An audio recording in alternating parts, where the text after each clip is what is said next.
七口はちょっと薄いです。当然そうだけど。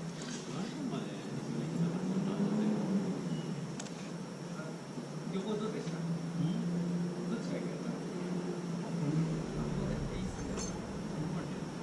涼しかった？涼しかったって。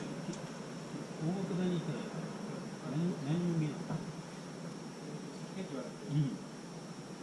何年か前はちょっと噴火しちゃったね。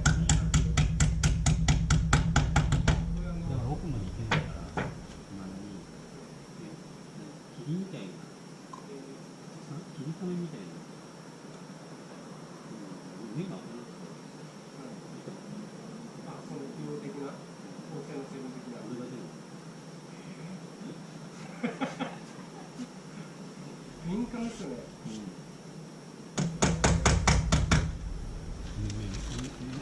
目が開かないんだって痛いの。